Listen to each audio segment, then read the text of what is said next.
And this was our budget and forecasting analyst. So one of the things that I'll say is the budget and forecasting analyst is absolutely amazing, where you can take daily reporting, sales reporting.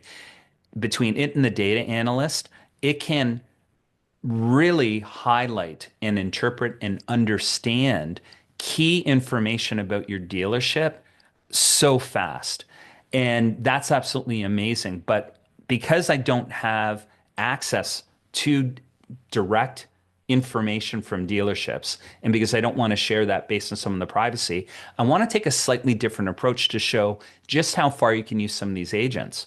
So I asked Ben, who's our budget and forecasting analyst, to educate the sales team on the impact of the job in sales and how their overall financial performance impacts the automotive dealership. And I wanted to highlight how the dealership functions, how their jobs and compensation work, and why SOPs and financial considerations are important. So here's how this worked. They broke it down into understanding the dealership financial structure. So, for instance, here, as a salesperson, you're on the front line at our dealership's revenue generation. Our profitability relies obviously on new car sales, used car, F&I, and service and parts department. Started to break down how the compensation works, the impact of individual sales for front-end profit, back-end profit, customer satisfaction, and manufacturer relations, the importance of SOPs, the financial considerations in daily work, and the bigger picture. So I then asked it to expand on five, which is financial considerations in daily work.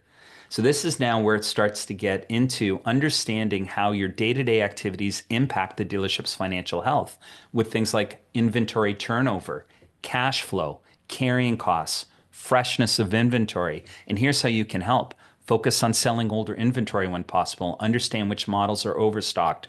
Push those. Provide feedback to management on customer preferences. Understanding the customer lifetime value. So the importance of repeat purchases, service department revenue, referrals, and literally getting into how they can help create a better balanced product mix. So a very different way of thinking about how finance and sales can work together. And then an efficient use of resources. So what's happening in terms of when you're properly nurturing leads, which Bill will expand a little bit on in terms of the sales agent.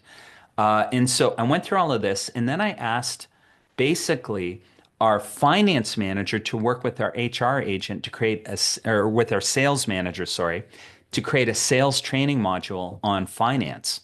And so then what it did was it created understanding finance and automotive sales, and it created a whole area of an introduction to automotive finance, basic financial concepts, getting down into everything from cash flow, understanding MSRP, invoice, dealer holdback, incentives, rebates, etc. Getting and understanding lending basics, leasing, in-house financing, extended warranties, gap insurance, other F&I products, etc.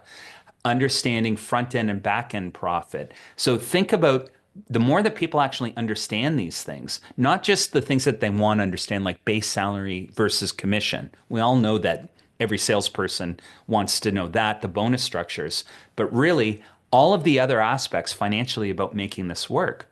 So then I asked it to expand and go into depth on C, in-house financing, include a script to allow sales to understand why this is important.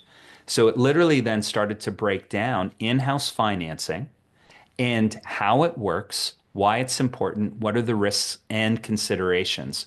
Going so far as to create a full script of walking through between a salesperson and a customer so that they can explain in-house financing to potential customers. So just a few examples again of how not only can AI help your business in some of the more, I don't want to say base requirements, but really starting to use that at a much, much deeper level.